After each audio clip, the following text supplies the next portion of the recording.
अस्सलाम वालेकुम दोस्तों, अपनी नेक्स्ट वीडियो के साथ आपको वेलकम करता हूं अपने इस चैनल में। उम्मीद है सब खैरियत से होंगे। तो चलते हैं आज की अपनी अहम अपडेट की जानब, जो काफी अहम न्यूज आप लोगों के लिए लेके आया हूं।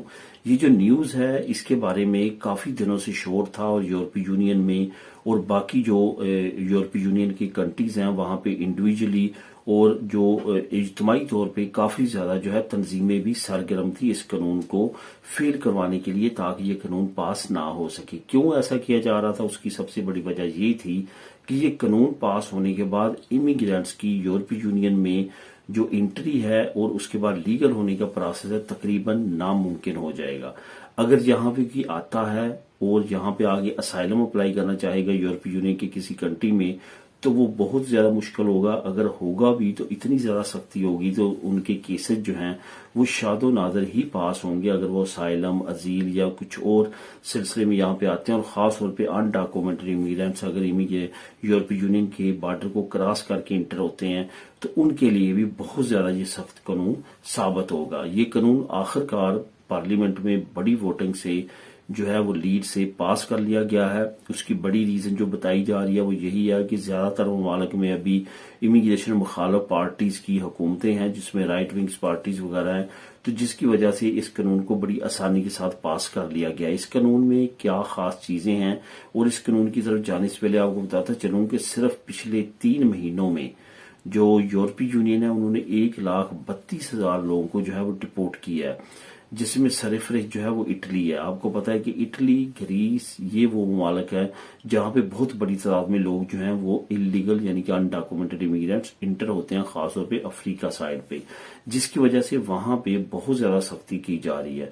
और अगर इस कानून को पास करवाने की बात की जाए तो इसके पीछे भी इटली की राइट विंग्स पार्टीज की ही जो है वो यहाँ पे तमाम चीजें चलती हैं, क्योंकि उन्हीं ने सबसे पहले ये कोशिश शुरू की थी। तो एक तो उन्होंने 1,32,000 लोगों को डिपोर्ट कर दिया सिर्फ 3 से 4 महीनों में। इसके साथ साथ आपको ये बताता चलूं कि जो नए कानून है इसके मुताबिक उन्होंने कहा है कि अगर कोई अनडॉक्यूमेंटेड इमिग्रेंट यहाँ पे इंटर होता है तो उसको 18 महीने से लेके 24 महीने या इससे ज्यादा भी जेल हो सकती है। अब यहाँ पे इससे भी खतरनाक एक चीज और है कि अनडॉक्यूमेंटेड इमिग्रेंट जैसे यूरोपीय यूनियन में एंटर होगा उनके लिए थर्ड कंट्री में एक जेल नमा सेंटर्स बनाए जाएंगे। फॉर एग्जांपल अल्बानिया के साथ बात की जा रही है, जो नॉन यूरोपियन यूरोप का बड़े आजम यूरोप में है लेकिन नॉन यूरोपियन यूनियन कंट्री है। वहां पे उनके सेंटर्स बनाए जाएंगे और वहां पे उनको रखा जाएगा, उनके केस चलेंगे। अगर वो केस पास हो जाता है, जिसकी चांसेस बहुत कम होंगे, तो वो वापस यूरोपीय यूनियन में इंटर हो सकेगा। अगर नहीं तो उसको वहां से डिपोर्ट कर दिया जाएगा। अगर वो डिपोर्ट नहीं होना चाहेगा तो वहीं पे उसको रखा जाएगा। तो ये काफी ज्यादा खतरनाक कवानीन है जो आने वाले वक्त में इमिग्रेंट्स के लिए यूरोपीय यूनियन में नाफज होने के बाद इंतहाई खतरनाक साबित होंगे। तो ये जो कवानीन है खासतौर पर डिपोर्ट का, इसमें जो प्रोग्राम लॉन्च किया गया है कि इनको डिपोर्ट किया जाएगा, जो कि असाइलम और अजील की प्रोसेस हैं उनको मजीद डिफिकल्ट किया जाएगा। ऑलरेडी जो है इसमें कुछ उनका ये कहना है कि इसमें कुछ कमी पेशी है जिसका इमिग्रेंट्स जो है वो नजायज फायदा उठाते हैं, उसको खत्म किया जाएगा और आने वाले वक्त में इसको मजीद सख्त किया जाएगा। इसका मतलब ये है कि आने वाले वक्त में असाइलम और अजील को भी इंतहाई मुश्किल कर दिया जाएगा ताकि कोई भी लोग जो हैं वो इसको हासिल ना कर सके। तो इस तरह की सिचुएशन में आने वाले वक्त में यूरोपीय यूनियन में मजीद सख्तियां जो है वो सामने आएंगी।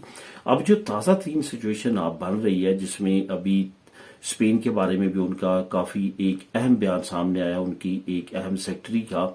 उनका ये कहना था कि स्पेन में जो नई इमिग्रेशन को लीगल करने का प्रोसेस है ये यूरोपीय यूनियन के कवानीन के मुताबिकत नहीं रखता। हम इमिग्रेंट्स को रोकने की बात कर रहे हैं और स्पेन जो है इमिग्रेशन ओपन करने की बात कर रहा है और ये मजीद अट्रैक्ट कर दे रहा है यूरोपीय यूनियन में इलीगल इमिग्रेंट्स को आने के लिए। उनका ये भी कहना था कि क्योंकि कुछ ऐसी तंजीमें हैं जो कि प्रोटेक्ट करती हैं इमिग्रेंट्स को, उनके लिए भी ये लम्हा फिक्रिया है कि वो भी ऐसी फेक इमिग्रेशन की हेल्पिंग को बंद करें ताकि आने वाले वक्त में यूरोपीय यूनियन को महफूज बनाया जा सके। और उनका ये भी कहना था कि यहाँ पे अगर यूरोपीय यूनियन में कोई आना चाहता है तो लीगल वे इस्तेमाल करेंगे, कोई भी इलीगल वे को हम सपोर्ट नहीं करेंगे। और यहाँ पे इलीगल तौर पे इमिग्रेंट्स के जो लोग आएंगे उनके साथ हम सख्ती से साथ निपटेंगे। आने वाले वक्त में कुछ नई अपडेट्स इस तरह की और भी आ सकती हैं इस कानून से रिलेटेड, लेकिन ये बात फाइनल हो चुकी है कि ये कानून पास हो चुका है और आने करीब इसको इम्प्लीमेंट कर दिया जाएगा। तो दोस्तों ये थी अहम अपडेट जो मैंने आप लोगों से शेयर की। दुआ में याद रखिएगा, चैनल को लाजमी तौर पर सब्सक्राइब करें और वीडियो पसंद आ रही है तो लाइक करें। मेरे नेक्स्ट वीडियो में नई अपडेट्स के साथ अल्लाह हाफिज।